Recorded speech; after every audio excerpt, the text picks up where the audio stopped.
venit la o nouă ediție a emisiunii Ziua se apropie. În minutele care urmează vă prezentăm un interviu realizat de colegii noștri de la Christians for Israel cu Danielle Mor, care lucrează pentru Agenția Evreiască de 22 de ani. Ea joacă un rol vital în ajutarea evreilor din întreaga lume pentru a face aliyah, adică pentru a se reîntoarce în Israel. Ea lucrează de asemenea împreună cu o serie de organizații creștine care sunt implicate în ajutarea poporului evreu ca să se întoarcă în Israel. În acest interviu, Danielle nu numai că ne împărtășește povestea ei personală și a familiei sale despre realizarea lui aliyah, ci ne oferă și câteva informații despre munca pe care o desfășoară Agenția Evreiască, inclusiv aliyah pentru evreii din Ucraina, cea sfâșiată de război. Sunt multe povești remarcabile de spus. Potrivit lui Danielle, este greu să răspunzi la întrebarea care poveste a ieșit cel mai mult în evidență. Este ca și cum ai întreba o mamă care este copilul ei preferat, spune ea. Vizionare plăcută!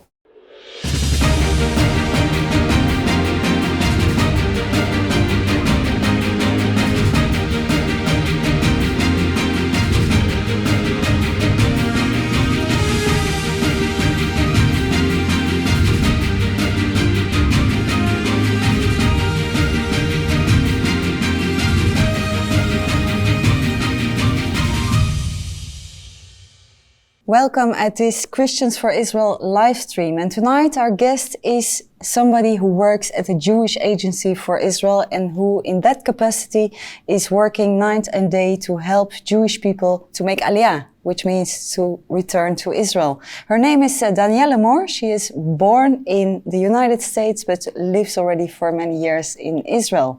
Danielle, welcome. Thank you very much. It's good to have you here.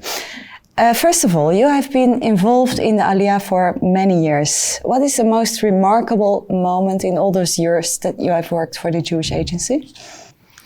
I think that's like asking a mother to say which is her favorite child. So it's a tough question, but there were many beautiful and moving moments that relate to our work of aliyah. Really, I've been at the Jewish agency for 22 years now. 22 years? Yes. But there was one moment that stood out, and it still stands out because it's a relationship that was formed, and we're still in that relationship. And I'll tell you the story. Mm-hmm. A few years ago, a Jewish man from the United States, he came and he said, I would like to honor the memory of my father who passed away, and I would like to make a donation to help young olim who come to Israel get an education, because my father came to Israel as a teenager, but he never had an education, and he always felt really sad that he didn't have that opportunity. And we started on the project, and he really reached out, and we got to help young olim get an education. It was a beautiful project. And as we got to know each other a little bit more, I asked him, so what's the story of your father? When did he come to Israel? How old was he? And he told me he came to Israel as a 16-year-old boy in 1938. And I said, what do you mean in 1938? So before the Second World War started? Before, but so soon, still to the rise of the Nazis in Germany. I said, where did your father come from? And he said, from Vienna. So I said, okay, this is after the Anschluss, after Austria was occupied. And he said, yes. So I said, how did he come to Israel? And he said, well, I have no idea, I don't know. So we said, let's find out. So we went together to the Zionist archives in Jerusalem, and the archivist over there did a phenomenal job, and they came out with a file this thick, Sarah. About this man? About this man. This man's father, actually. Yes, yeah. Exactly. But it's really, it's his history.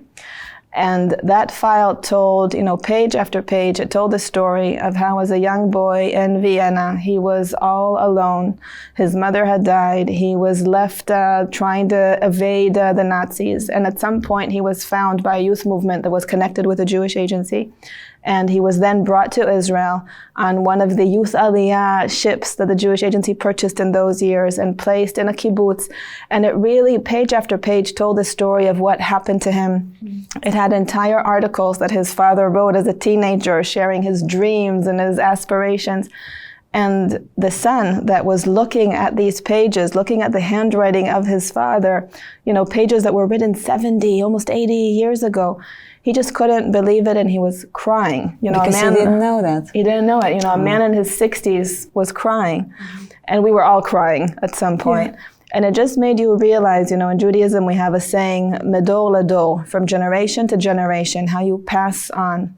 And really, you know, that story of life-saving aliyah, you know, there were kind people at that time that put the funds and that helped so that the Jewish Agency could bring his father out of the Nazi rule in Austria. And today, you know, almost 80 years later, he was doing it. History is repeating in some ways, yeah. So which group at this moment, because you say that in Israel live Jewish people from 100 countries from the world, which groups of Jews in countries have the greatest need at this moment to make aliyah, to come to Israel? So really, and whereas in the first years it was from 100 countries, in recent years we see aliyah coming from between 30 to 50 countries. Sometimes it can be 1 or 2 Jews coming from Japan, but that is currently the number, because most of the Jews that were living in the Muslim Arab countries, those communities are simply not in existence anymore. Once the state of Israel was established, those countries did not want the Jews to live in them anymore and basically persecuted them and pushed them to So you could say leave. that this aliyah is finished from the Arab countries. Yes. Yeah. And what we see happening today is a further reinforcement to what we've seen in recent years. And the reinforcement, unfortunately, is the war in Ukraine. Such the worst human catastrophe in Europe since World War II. And what it has caused is not just, these little ripple effects, but tsunamis of impact.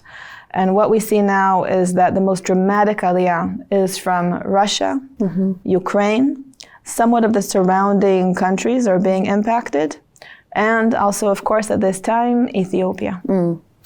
Let's talk about Russia and Ukraine, about the war. Describe us what happened in your work in February 2022. When you woke up and you checked your telephone and you saw a war has started. Yes. It's like people in the United States, you ask them, where were you when Kennedy was shot? Or in Israel, where were you when Rabin was shot? So to us, it's like, where were you when the news of the war in Ukraine found you? We've been working on the ground in Ukraine for some 30 years now. Ever since the fall of the Iron Curtain, the collapse of the Soviet Union, we came in there to reach the Jewish people and to help them find their way back to Jewish life, to identity, to reclaim what communism stole from them for 70 years. And at that time, we set up transit centers, and people were coming out by trains. And there was amazing support also by Christian friends that brought through ships from the port of Odessa. And really very, very dramatic years. And since then, we have been on the ground in Ukraine. I would say that in the last year, we've been in Ukraine with about 100 staff divided between the area of encouraging and helping with aliyah and staff that was helping in the area of Jewish education, summer camps, Sunday schools, Hebrew ulpanim. And so we were there on the ground. And as the winds of war started to blow, nobody thought that there would actually be a war. They thought maybe there would be something similar to what happened in 2014. Only in the east of the country. Only in the east of the country, creating perhaps some refugee situation within the country, but very limited in scope. Yeah, but then we woke up and we saw that the whole of Ukraine was being bombed. Yes. And that required a complete shift in our operations. And thank God the fact that we were there on the ground and so embedded with the communities, and at the same time that we have the unique relationship with the government of Israel, those two things enabled us to move in two ways. One, to have our people there on the ground to be able to collaborate and to arrange passages and to buy buses and to bring out people to safety. And on the other hand, to arrange with the government of Israel that we are now opening shelters in the bordering countries, that we are bringing actually the consulates and the embassies of Israel to work from within our shelters to help and give the visas for aliyah, and to give our staff diplomatic passports so that they could be there at the borders with diplomatic status and help cross in and out and bring people to safety. What about you? How did your days look like these first weeks of the war? Probably similar to yours, Sarah. Not so much sleep? No, not so much sleep. A very big, heaviness in the heart, because it was just so devastating. Every story, every image, every person on the phone. We opened a call center 24/7. Thousands and thousands of calls came in the first days, in the first weeks. Since the start of the war, we've had already over 160,000 calls that came in. People who needed help. People who needed help. And it was you had to be constantly on and constantly energized and able to work. At the same time, your heart was breaking from within. Is there like a specific story that you remember from this start of the war of Ukraine? Oh, a 97-year-old man who did not want to leave Ukraine months ago when his son made aliyah, insisted that he's staying, that the Nazis drove him away once and that he's staying now in the country. And when the war started, his son pulled every connection he could to try and get his 97-year-old father on a bus. What that man went through for almost 2 weeks on that journey, and his son came to our shelter in Warsaw to wait for him. Our people actually had to carry him off the bus and bring him to the shelter. And, you know, that moment when he and his son could embrace one another, that was very powerful. Yeah. And the women, Sarah, the women that had to make a choice, that they are leaving their husbands behind. Because of the fact that the men couldn't leave the country. 18 to 60. Exactly. So you know, what does a mother do? And I met so many mothers like this, that they have maybe a son who's 20 and a daughter who's 16 and their husband is 50. And you know, what do? Do they send the daughter? Do they come with the daughter? Do they leave behind their son? And women with even small babies that, you know, it was bitter cold in the early part of the war. Yeah. Very, very, very difficult. Yeah. And at the same time, you know, all these little miracles. One woman that I met, she fled with her 3-month-old baby, carrying her in her arms, not even having a stroller or a baby carrier or anything, just like carrying her 3-month-old baby in her arms for over a week in the journey. She finally made it out. She made it to Israel, and her husband was fighting in the war. He got wounded and was so discharged. And so almost 9 months after they parted, he now joined her in Israel. Amazing, yeah. But when we started talking about Ukraine, you also mentioned that many Jews from Russia are also fleeing the country. And last summer it has been in the news that there is some problems with the Jewish agency's presence in Russia. What can you share with us about the situation there? So it's a sensitive situation. You know, the Jewish Agency works in some 66 countries around the world, so we're very accustomed to working according to the legal requirements in each country. And in Russia, there has been a certain claim that was made by the government of Russia that we are acting as a foreign agent and that we are collecting the data of the citizens of Russia. Like secret information, that's what you mean? Basically, it's people that want to make aliyah, and so they're contacting and they're giving, you know, information about themselves so that they can be approved to make aliyah. And this case has come to court, and there is a very strong sense that there is simply no way that we could stop operating in Russia. We're still talking about something like 600,000 Jews in Russia. It's one of the biggest communities in the world. And so we have adapted the way that we work. We have had to open very quickly a call center in Moscow and St. Petersburg so that the information, the requests would be coming in only locally, that they wouldn't be transferred to Jerusalem in any way. And we are putting our faith in both, I would say, God and our very good legal advisors in this process. It's a tense situation. It is tense, and it's tense also because of the overall environment. It doesn't stand alone, obviously. What do you mean by that? You mean it goes together with the war that is still ongoing? Yes, because of the situation of the war, and when you look at the data, they're just tens of thousands of Russian Jews that want to come to Israel at this point. Yeah. Let's talk about Ethiopia. It's a different story, and it's also it shows the variety of things that the Jewish Agency is doing in different countries. Ethiopia is a story of its own. Can you describe me the situation of the Jewish people who are still living in Ethiopia right now? Yeah. So the Ethiopian Jewish community is considered one of the most ancient exiles of the Jewish people. They're actually believed to be the tribe of Dan that was exiled by the Babylonians and then followed the course of the Blue Nile south, further from Egypt, further from Yemen, and eventually settling in Ethiopia, heavily persecuted there over the centuries, and living in these very mountainous, rural, remote regions of the country, and keeping very strongly to their Jewish faith in a very biblical way, because they were cut off from the rest of the Jewish world. So all the more modern traditions, modern 1,000 years old traditions, but still not 2,500, they lived their life in a very traditional, very biblical sort of way. And over the years, once the State of Israel was established, there started to become a connection and the realization that they can come back to Jerusalem, which was always their dream. So we're going to talk about that later, but first we're going to watch a short video that we recently recorded in Ethiopia about the Jewish people over there that want to make aliyah to Israel.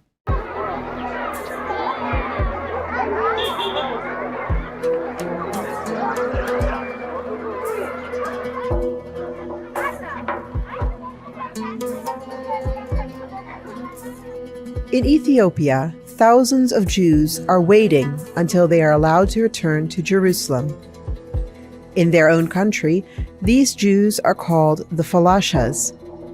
In the last century, researchers discovered that the falashas are Jews who have lived in isolation for thousands of years. They are the Beta Israel, descendants of the tribe of Dan. For thousands of years, they maintained Jewish laws and customs, unaware that there were other Jews worldwide. They thought they were the only ones.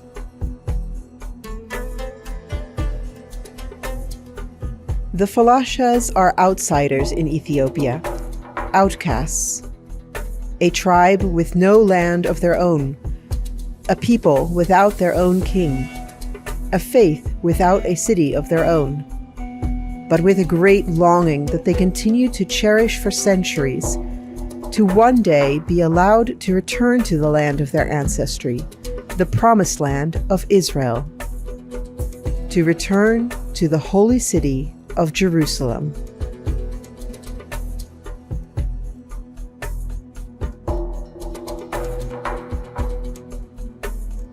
After Israel declared independence in 1948, millions of Jews from all over the world emigrated to the Jewish state.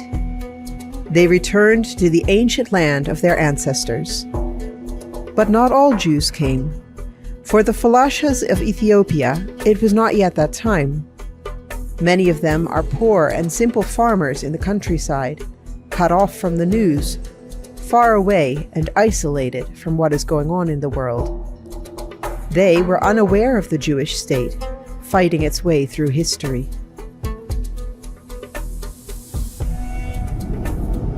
News slowly spread among the falashas that the exile had ended and the promised land had been rebuilt. Thousands of people moved on foot to Sudan with the purpose of walking to Jerusalem. Civil war and famine prevented Ethiopian Jews from moving further. They all ended up in refugee camps. The outbreak of famine prompted the Israeli cabinet to launch Operation Moses on 21 November 1984. A clandestine airlift brought 8,000 people from Sudan across the Red Sea to Israel. The prophet Isaiah speaks of it. Who are these that fly along like clouds, like doves to their nests? Lift up your eyes and look about you. All assemble and come to you. Your sons come from afar, and your daughters are carried on the arm. In recent decades, Tens of thousands of falashas have returned to the Promised Land. Even today, many are being reunited with their relatives in Israel. Some of them after being separated for decades. But not everyone from the Beta Israel has returned. Thousands of them are still waiting.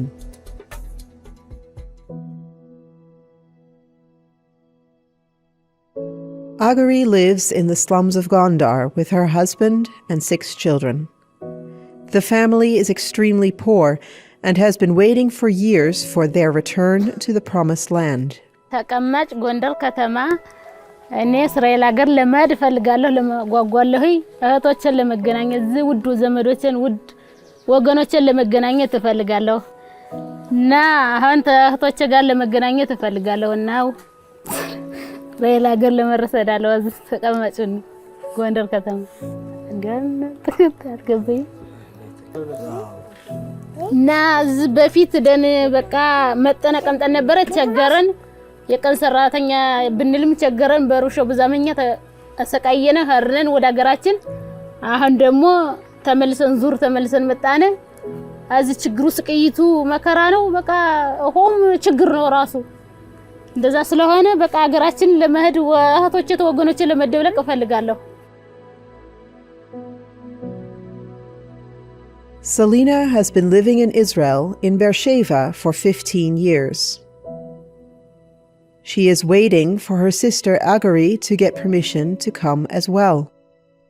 The sisters have been separated all this time.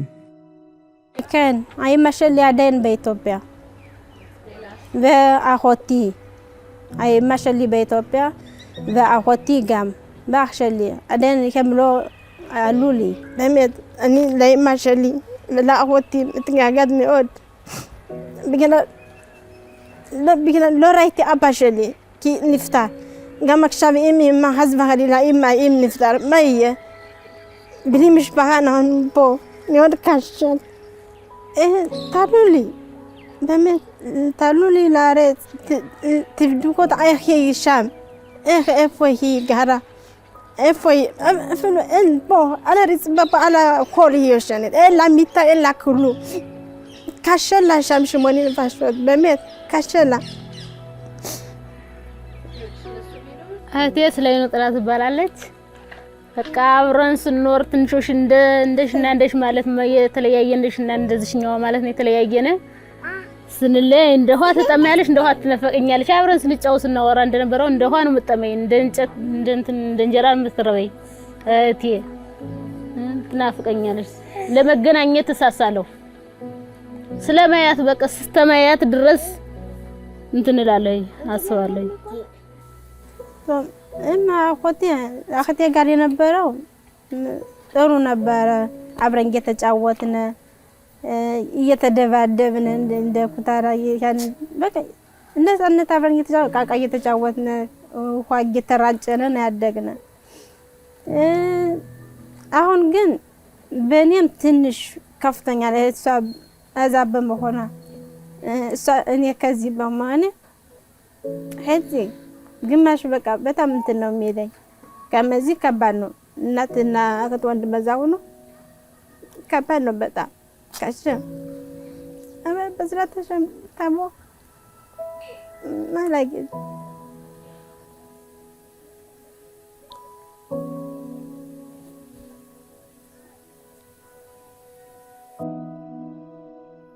In Israel, Selina waits for her sister Agari.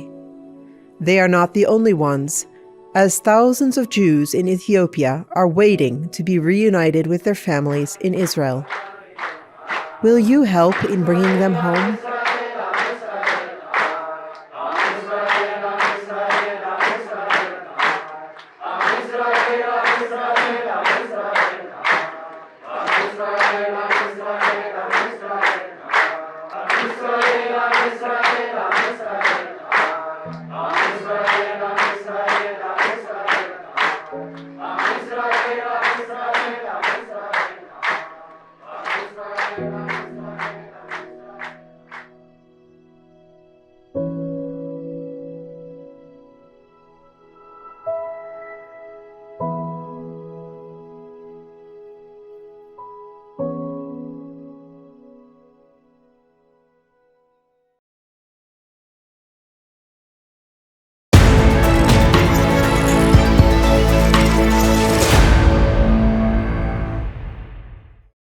Emisiunea Ziua se apropie, se încheie aici. Vă mulțumim pentru atenție și vă dăm o nouă întâlnire săptămâna viitoare la aceeași oră. Sunt Codruța Burghelea, vă spun la revedere și Dumnezeu să vă binecuvânteze!